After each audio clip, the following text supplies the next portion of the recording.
Hello and welcome to podcast.init, the podcast about Python and the people who make it great. When you're ready to launch your next app or you want to try a project you hear about on the show, you'll need somewhere to deploy it, so take a look at our friends over at Linode. With 200 gigabit private networking, scalable shared block storage, node balancers, and a 40 gigabit public network, all controlled by a brand new API, you've got everything you need to scale up. And for your tasks that need fast computation, such as training machine learning models, they just launched dedicated CPU instances. Go to pythonpodcast.com/linode, that's Linode, today to get a $20 credit and launch a new server in under a minute. And don't forget to thank them for their continued support of this show. And you listen to this show to learn and stay up to date with the ways that Python is being used, including the latest in machine learning and data analysis. For even more opportunities to meet, listen, and learn from your peers, you don't want to miss out on this year's conference season. We have partnered with organizations such as Dataversity, Corinium Global Intelligence, Alluxio, and Data Council. Upcoming events include the combined events of the Data Architecture Summit and Graph Forum, the Data Orchestration Summit, and Data Council in New York City. Go to pythonpodcast.com/conferences today to learn more about these and other events, and take advantage of our partner discounts to save money when you register. Your host as usual is Tobias Macy, and today I'm interviewing Alex Condello about the Ocean SDK from D-Wave for building quantum algorithms in Python. So Alex, can you start by introducing yourself? Hey, great to be here. So yeah, my name's Alex Condello. I am a developer at D-Wave Systems, which is the practical quantum computing company. I have a mathematics background. I've been here for about 3 years. And I'm one of the developers who works on the D-Wave Ocean SDK, which is our set of Python tools for solving problems on the quantum computer. And do you remember how you first got introduced to Python? Yeah, when I was in undergrad, I was studying mathematics, and there, they just sort of assume that you can learn how to program along the way. We don't really get much of a formal introduction. But I had to, I just had a bunch of problems I had to solve. And I did a very cursory search of what's the easiest programming language to use. And Python was the one. And it's all history from there. And so before we get too far into the topic at hand, I'm wondering if you can just start by giving a bit of a high-level overview about what we mean when we're talking about quantum computing. Sure, yeah. So, I think the best way to define quantum computing, at least in this context, is simply using quantum effects to do calculation. So, as transistors are getting smaller and smaller, and as we're getting down to smaller and smaller scales with our CPUs and GPUs, a significant amount of effort is spent on accounting for quantum effects and getting around quantum effects to do sort of what we call classical computation. So quantum computing is sort of taking the opposite approach, which is we have these quantum mechanical effects, and we want to try to exploit them for computation. So there's a couple different models for quantum computing. So there's the topological, the gate model, and we do a particular one called quantum annealing. So quantum annealing is using little superconducting loops in superposition to solve a particular style of problem using those quantum mechanical effects. And my understanding is that because of the fact that the qubits are in superposition, it means that we're not restricted to the binary logic that we're used to with classical computing, and that instead they're able to represent multiple different states simultaneously as a means of achieving greater efficiency in terms of being able to perform these computations. Yeah, that's right. I mean, the way that a simplified way to think about how you solve problems on our system is that we start off the computation with all of the bits in superposition, all the qubits in superposition, and then we apply the problem on top of that. And as the computation goes on, the sort of superposition force backs off and the problem force gets applied more strongly. And then they collapse into hopefully what is the solution to your problem. And so in order to make this whole new world of computing accessible to developers, D-Wave has built the Ocean SDK, and I'm wondering if you could just discuss a bit about what that is, some of the capabilities that it offers, and how it fits into the overall business model for D-Wave. Sure, yeah. So, when I first started at D-Wave, actually, I was in our professional services organization, which is, we would partner with different customers to help them solve their problems. And at the time, we had a set of software that was used to access the system, but it was relatively limited. And there's just so many problems in quantum computing and so much low-hanging fruit and so many ideas that people want to implement. I mean, it's really a big, wide open area. And we thought to ourselves that it would be really nice if we could get other smart people in the ecosystem helping us to solve these problems, giving us feedback, helping us make better tools, adding their ideas, contributing their solutions, beating us at our game, benchmarking, all these different things. And obviously the best way to access that is with an open source package where, people really can sort of explore these ideas, make contributions, tell us what we're doing wrong, tell us what we're doing really well. And so the Ocean SDK was originally just built as an access point to the system. So, the first package that got released was a client that accesses the QPU through, a REST API. And then from there, we built up a couple abstraction layers. So, the particular problem the system solves is a little bit specific and it's a little bit restricted. And so obviously the next thing we want to do is to abstract that a little bit into something that the user can use more generally, and then abstract that even further into different domains that the user might be familiar with. So, maybe this would be a good time to sort of talk a little bit about what the problem we solve is. Yeah, so if you can just give a bit of an overview about some of the problem spaces that you're working in and some of the particular problem types that quantum processors are uniquely well suited for, that would definitely be helpful. Sure, yeah. So one of the problems that we solve, to pick an example, would be imagine that you have a collection of people. This collection of people has relationships between them, and they're either friendly or hostile. So, imagine you and all of your coworkers, some people in the building, you're friends with, some people in the building maybe you don't get along so well with, and some people in the building you don't know at all. So there's sort of three types of relationships within this network. You have friendly relationships, hostile relationships, and no relationships. Now, imagine that you want to divide this group into two teams. You want to have a red team and a blue team, such that within each team, everyone is friends. And between these two teams, all the hostile relationships, because that makes for, a fun competition. You want to have a company soccer game or something like that. Well, this is a problem that's really well suited to our system. And the reason for that is that our qubits, as I mentioned earlier, start their computation in superposition. So they're both sort of -1 and 1, or equivalently both 0 and 1.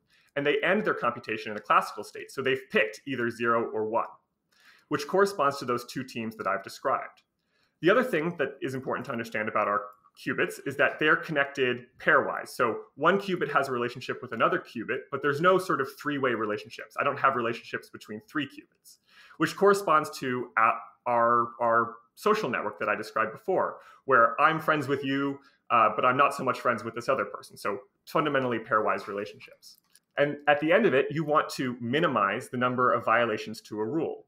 So I want to pick an answer such that I have as few violations, I have as few hostile relationships within my team and as few friendly relationships across teams as possible. So that is about the most classic problem that you can put on our system that you could imagine. Wow, this is really hard to do without a visual.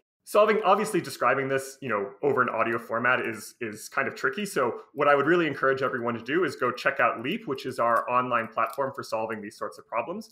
You can go to Leap and you can click through one of our demos, which shows this problem I just described. And it uses Romeo and Juliet as the signed social network in the problem. And I'll add a link to the show notes for anybody who does want to click through and explore that a bit more. And so one of the other things that I'm curious about is how the overall system design for a quantum computer compares to the traditional von Neumann architecture that we're all familiar with from our laptops and desktops, and just some of the ways that manifests in terms of how you interact with it. Sure.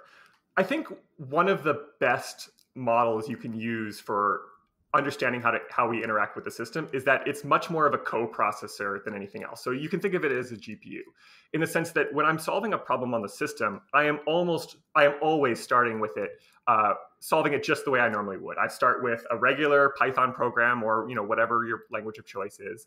I'm using an existing architecture. I have some existing workflow that I'm using, and I'm simply trying to extract a hard kernel, some particularly difficult job out of this problem, some particularly difficult subcomponent out of this problem, and submitting that to the quantum computer. So, the whole game of the D-Wave Ocean SDK is to plug into your existing workflow and help you extract that particular hard problem, put it into a form that the quantum computer can understand, and then dispatch it to the quantum computer. This is, there's no concept, at least not right now, of a quantum computing operating system or anything like that. It's much more like an analog computer where you're taking this problem and you're massaging it until it fits on the system, and then you're submitting it where it gets translated into analog waveforms and finally dispatched to the system. And so in some ways, the idea of how you would use the quantum processor is probably in a Python context, using it in some form of celery task, for instance, where you have your particular long-running job that you want to execute, or you want to get an answer for a particular computation. And as part of that, it dispatches to the quantum processing unit and then gets a response back, at which point it's then able to continue on using your standard Python logic to be able to send that to whatever end user is requesting it or store it in a database, for instance. Yeah, that's exactly right. And in fact, you've kind of hit on the way that some of our demos work is exactly that, where you're running a regular classical system, you're running a regular classical program, you're submitting jobs to the system, you're carrying on with whatever you were doing, and then you're getting the response back and feeding that into your overall calculation. So similar approach to what somebody might be turning to CUDA for, as far as being able to parallelize across multiple cores in a GPU. In this case, you're just sending it off to the QPU for a different type of compute optimization. That's right. And, we don't really have a concept right now of sort of parallel quantum computing, although I would love to see someone try to, use multiple quantum computers at the same time, just because it's an interesting project. But it's exactly the same idea, where you're taking some particular nugget and sending it off. And so for somebody who is developing the logic for being dispatched to the quantum computing unit, I'm wondering what are some of the differences in terms of algorithm design that they should be aware of, and any necessary context that they should have for being able to make sure that they are making as efficient use of the QPU as possible? Sure. Yeah. I mean, I think the first thing to understand is that when you're submitting a problem to the QPU, you're not really submitting a program. You're submitting a problem to be solved. So it's much more like doing a linear programming or mixed integer linear programming, that kind of thing, where you are constructing a particular problem, specifically a particular energy equation, and the quantum computer is returning solutions to that energy equation. So it's not so much that you're compiling down to a sequence of steps that have loops and structures and functions and a set of transforms that are being applying. It's simply dispatching it's boiling it down to one problem that hopefully encodes your entire program into that problem. So if you imagine, say, you want to do factoring on the system, we always get asked about factoring. Instead of sort of trying all the different possible factors, say, which would be the brute force solution, the way that we actually solve this is we represent a multiplication circuit. We take the gates that would make up a multiplication circuit, and we encode those into this energy equation, and then we simply ask, what are the inputs that will match this output, and we dispatch that entire problem to the quantum computer, and it gives back hopefully solutions. The other thing that's really important to keep in mind when you're solving problems on the quantum computer is that it's fundamentally a probabilistic machine. It's not guaranteed to give you a good solution. It's sampling from a distribution defined by that energy equation. And so when it's not guaranteed that, I've just put my problem into something the quantum computer can understand and I've dispatched it and I've gotten back a solution, that's guaranteed to be optimal. You have to potentially take multiple runs at the quantum computer. You might have to ask it to solve that problem multiple times. But this can also be a huge advantage, because if you're interested in, say, finding all of the solutions to a particular problem, each of those solutions has a certain probability associated with it. And by running the quantum computer multiple times, you can hopefully sample from all of those different solutions. And that also sounds a lot like some of the approach that you would take in a machine learning or a deep learning approach. And so I'm curious what your experience has been in terms of trying to apply some of those approaches to the quantum processor for being able to get the probabilistic outcome for some measure of data inputs. Yeah, I mean, so D-Wave has a pretty extensive machine learning research group. And we have a number of papers which I can sort of provide for that sort of thing. But so because of the fact that this is inherently a probabilistic output, I'm wondering if you have found that it's useful to have any particular specialized background in terms of statistical inference or anything along those lines for being able to effectively use the quantum processor. And I'm also wondering how much the Ocean software stack helps in terms of assisting people in formulating the problem in a way that they're able to understand given their particular background.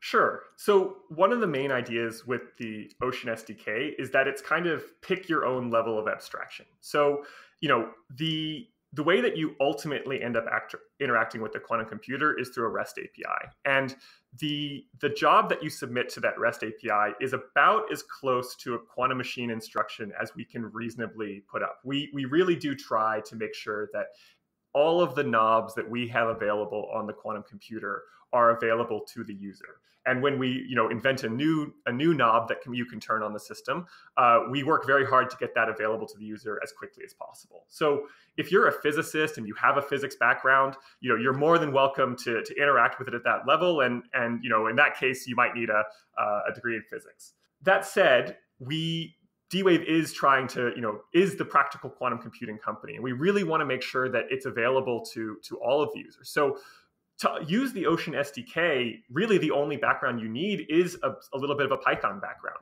The problem that we're submitting, this energy equation I described earlier, is pretty straightforward. And honestly, you don't need a math degree, you don't need a physics degree to understand it. On the other hand, if you have a computer science background or you simply are a Python enthusiast, the D-Wave Ocean SDK provides abstraction layers that will let you access that. So at the very, very top, we have a couple packages. So D-Wave Network X, which extends the very popular Network X package, which is used for solving graph theory problems. So if you have like a maximum cut problem or a map coloring problem or that sort of thing, you can simply use the Network X interface and access the quantum computer through that. On the other hand, there's sort of an intermediate level where if you feel comfortable generating these energy equations, which I think anybody with a Python background would be able to do without any particular trouble, you can hit those directly. And so the Ocean SDK is built around the idea that we can handle different users with different backgrounds. And I'm wondering what the selection process looked like when initially developing the Ocean software stack and targeting Python, and if there were any particular requirements that Python met particularly well, and maybe what some of the other considerations happened to be at the time, or any other existing implementations for the SDK. Sure, yeah. I mean, when we were first starting to build the SDK, there was a question that came up, what are the different languages that we could hit? And, we considered a couple. Python is absolutely the obvious choice. So, right now, especially with machine learning and TensorFlow and all of that in Python really is where a lot of the scientific computing community lives. It's easy to understand. It's easy to use. You can install things. It runs across multiple operating systems. We're able to leverage the pip installer, which lets people get the Ocean SDK very easily.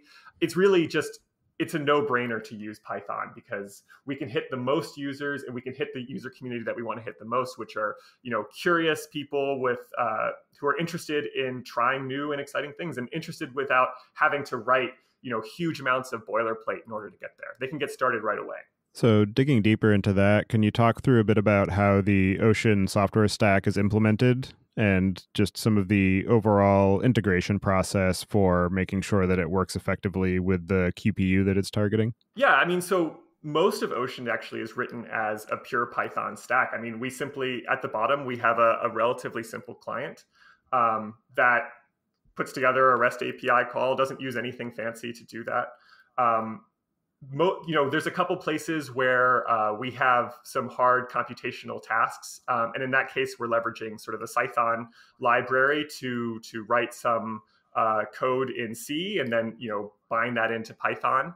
But really, the vast majority of it, especially at the higher levels of abstraction, is written in Python because we want it to be understandable. We want the user to be able to say, you know what, I think the way that you're solving this particular problem isn't as efficient as it could be. And if they can go, open up the Python file and explore exactly how we're solving it and then tell us how to do it better, that's great. And that's one of the main reasons we picked Python, is to let people, make it readable and make it self-documenting and allow people to try to understand it and to tell us how to do it better.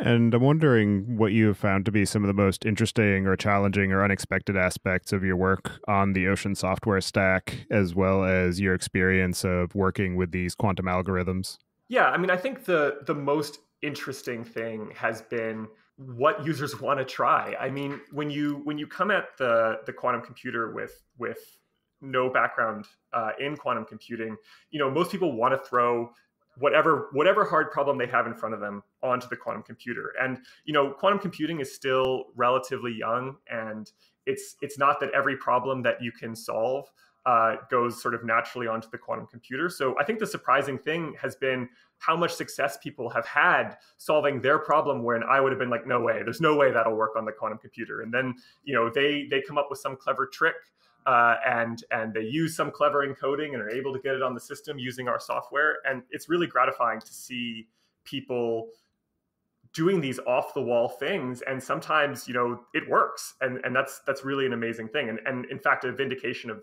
why we went to open sourcing this software and why we went to Python is to let people do that. And I'm also intrigued by the fact that you're able to target these problems to run on classical CPUs and GPUs as a validation step before submitting to the QPU. And I'm wondering what the overall challenges were in terms of being able to provide that abstraction, and particularly as you introduce newer generations of your actual underlying compute infrastructure. Yeah, actually, I mean, so one thing I think that's worth highlighting is that for the problem the quantum computer solves, which is, for the record, called a binary quadratic model, and you can check out all of our documentation about that. The quantum computer, even within that particular problem class, the quantum computer is never going to be the best solver for all possible binary quadratic models. I mean, it's possible to construct one that will always be better to solve classically. And part of the reason that we put up these other solvers in Ocean is to allow users to do that comparison and to make use of classical resources where it makes sense.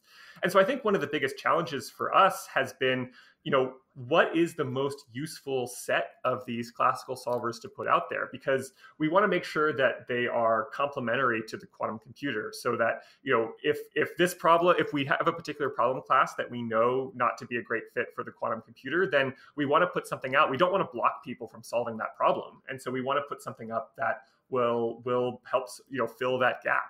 And so sort of understanding how these different algorithms complement each other and what they're strong and weak at is by far, I mean, it's a huge research effort. It's something we spend significant time on here at D-Wave.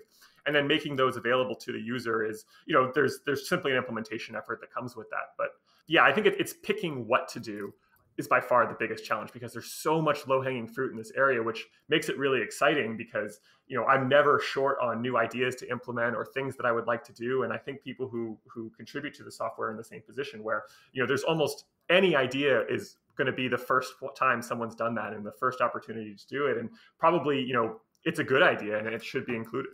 And I know that there are also other services that allow for interacting with their own quantum computers. And I know that you mentioned that there are a few different approaches that are taken in terms of the actual physical implementation, where you use quantum annealing, somebody else might use a different strategy. So I'm wondering how much of the work that somebody does for programming something using Ocean for a D-Wave computer, they would be able to abstract out to be able to submit to other quantum computation platforms, and any trends that you might see in terms of standardizing along a common API to make these workloads more portable. Yeah, so that's a great question. So one of the most common open source projects and sort of hackathon projects I see are various cross compilers between the different quantum computing architectures. And I think that's really, really cool. Like, I think, at D-Wave, we're really excited to have people try to integrate multiple systems. And I think that in the long run, anything that helps the quantum computing community as a whole is good for all of us, because it builds excitement. And then specifically, for working with the different processors and trying to solve your problem on different processors, especially at the sort of higher levels of abstraction, when you're solving these sort of graph theory problems like maximum cut, or something called the icing problem. These are sort of broadly applicable, and I think a lot of the different software architectures solve that kind of problem. And so, if you're working at that higher level abstraction, it can be as simple as just switching out a function call. But obviously, then the deeper you get into the stack, the more specific to the particular hardware it becomes. And so, that's true for our software stack as well for some of the other vendors.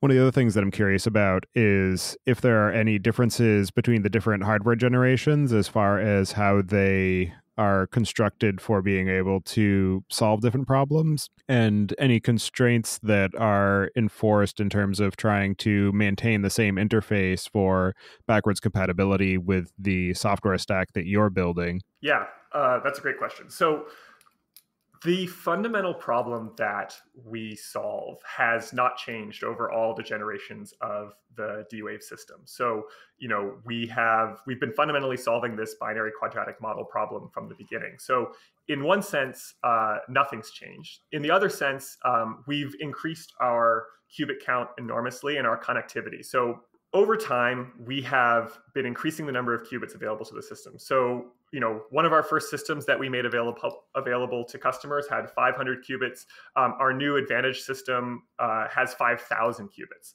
The other thing is that the amount of connectivity. So in our first system, each qubit was connected to 6 other qubits, and now each qubit is connected to 15 other qubits.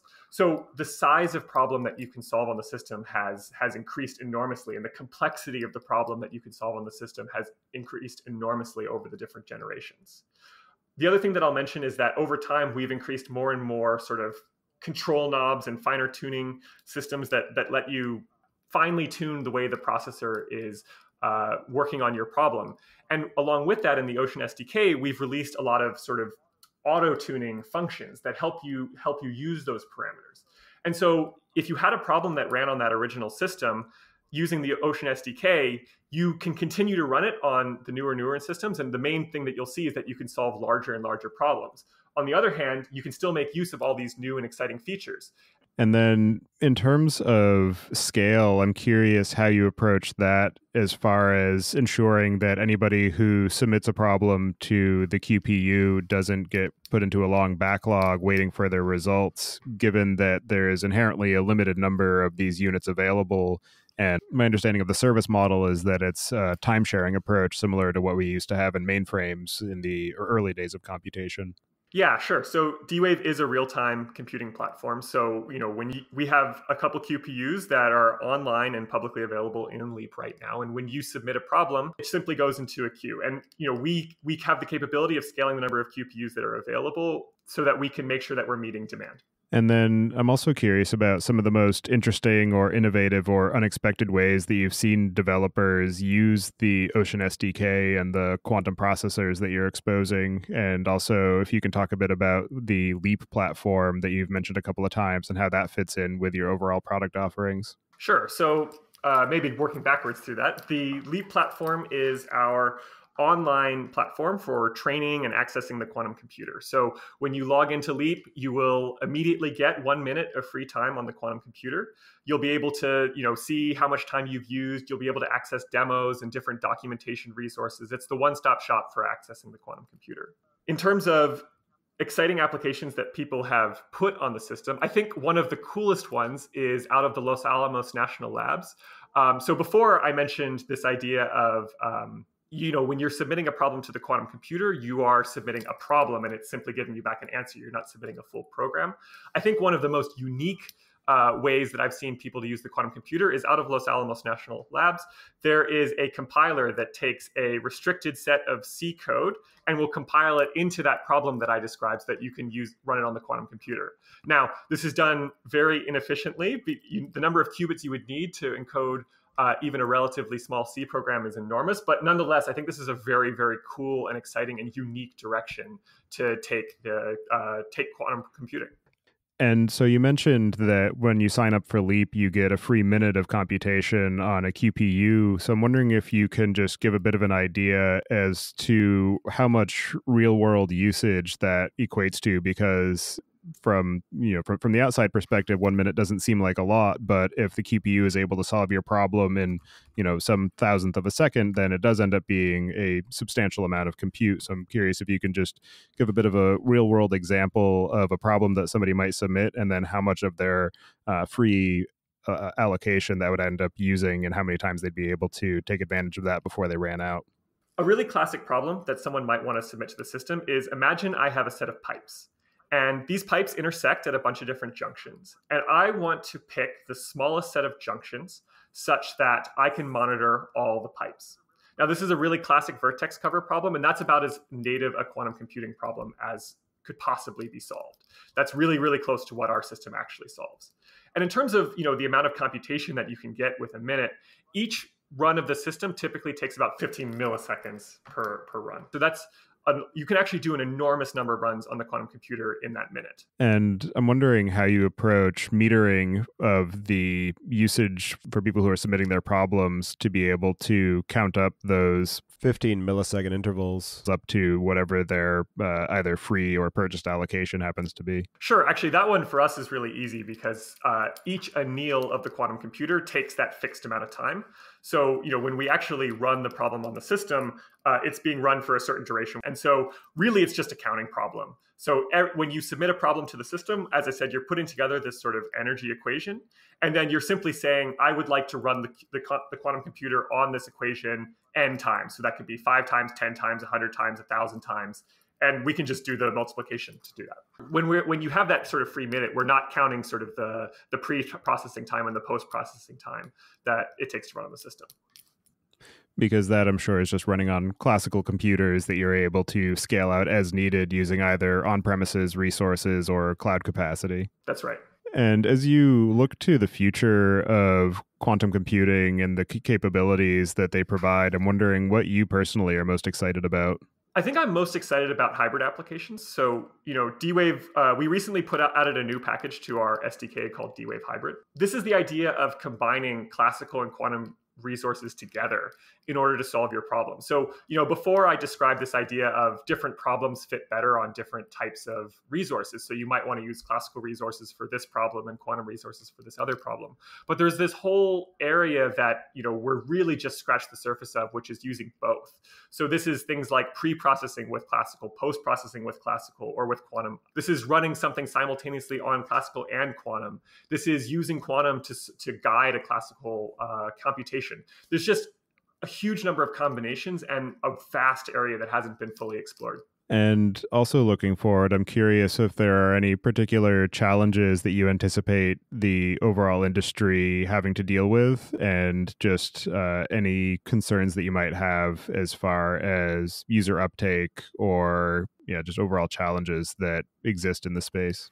I think the main challenge that the industry as a whole is facing is that these machines are still new, and there's still there's not a lot of best practices for using them. And so everyone, like when we write our SDK and when the other vendors write theirs, we're trying to encode best practices into these abstraction layers. But this is still a big open area that hasn't been fully explored. There isn't years and years of experience deciding how to best optimize the solutions. And so this is both simultaneously the most exciting part and the biggest challenge for the industry as a whole is how do we encode these best practices in a way that people can make use of them without having to. And I'm also wondering, as far as your own experience of building the Ocean SDK for trying to encapsulate some of those best practices, just some of the overall challenges that you've faced in the process and any particularly interesting or unexpected lessons that you've learned. I think the most common lesson that we've learned is that people will do crazy things if you give them an interface. And I think the biggest challenge has been enabling people to, guiding people down the right best practices but not preventing them from going off the wall, because those off the wall ideas are the ones that get the most traction or potentially have the best upside, because it's the thinking out of the box that'll give the best solution. Well, for anybody who wants to follow along with the work that you're doing and get in touch, I'll have you add your preferred contact information to the show notes. And so with that, I'll move us into the picks. And this week, to keep it topical, I'm going to pick an interview that I did a while back about the Q-tip package, which is for being able to do simulations of quantum optical circuits, which is one of the foundational layers for quantum processors. So it's another way to dig a bit into this overall problem space. And so with that, I'll pass it to you, Alex. Do you have any picks this week? Yeah, I think the project the package that I've been working with a lot recently, which has just really been amazing, is Python. We've been recently, you can check out some of the open pull requests in Ocean where we've been converting some of the underlying data structures into C. And I've been really digging into Python and understanding how that works, and it's just been amazing. It's a really cool library that solves a really important problem, and I think in the long run, as scientific computing is using Python more and more, it's going to be really important to be able to bind the performance of C with the usability of Python. Yeah, it's definitely an interesting package, and another one that I've had on the show in the past, so I'll add a link to that as well. But definitely heard of people doing some pretty amazing things with Python to be able to get some pretty incredible speedups. Well, thank you very much for taking the time today to join me and discuss your work on the Ocean SDK and the overall space of quantum computation. It's definitely an interesting area and one that I've been keeping an eye on, and I'm pretty excited to see some of the types of applications that it unlocks as we continue to progress down this road. So thank you for all of your time and effort on that, and I hope you enjoy the rest of your day. It's been a pleasure. Thanks so much. Thank you for listening. Don't forget to check out our other show, the Data Engineering Podcast, at dataengineeringpodcast.com for the latest on modern data management. And visit the site at pythonpodcast.com to subscribe to the show, sign up for the mailing list, and read the show notes. And if you've learned something or tried out a project from the show, then tell us about it. Email hosts@podcastinit.com with your story. To help other people find the show, please leave a review on iTunes and tell your friends and coworkers.